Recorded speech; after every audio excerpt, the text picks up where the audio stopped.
Good afternoon mga katek. Pakita ko lang sa inyo yung paano mag-setting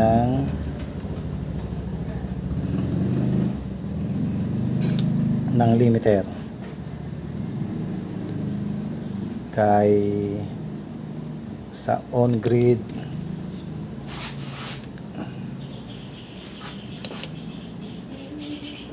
on-grid 6 kilowatt DE or 10 kilowatt, 3 kilowatt or 3.6, same procedure lang po yan.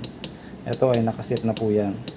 So ang first step nyo po ay pindutin nyo lang ito yan, and then set up, okay, run param, okay, and then password 1, okay,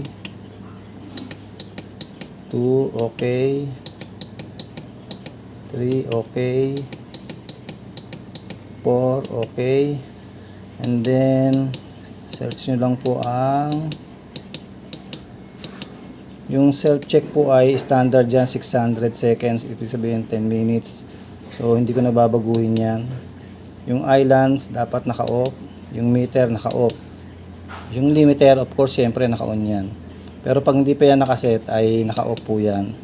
I-on nyo lang po yun, and then okay, okay nyo lang po yan, and then hanapin nyo lang yung pinaka dulo.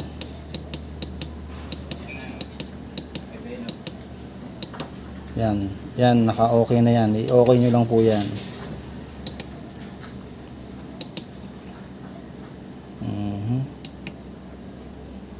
Pag na-set nyo po yun, yung sa CBRT, i-okay nyo lang po yun.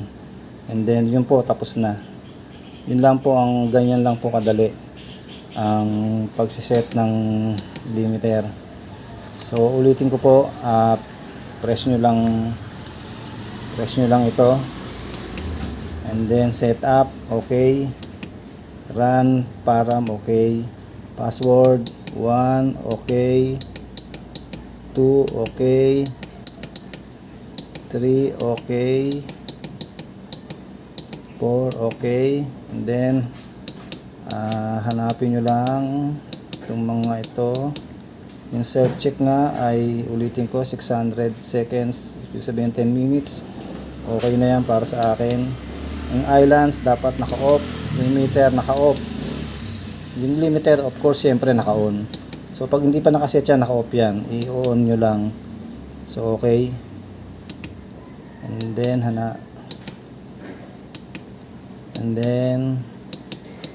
pagtapos nun ng limiter, i-search nyo lang yung pinakadulo. Yan, yung CBRT, okay yan.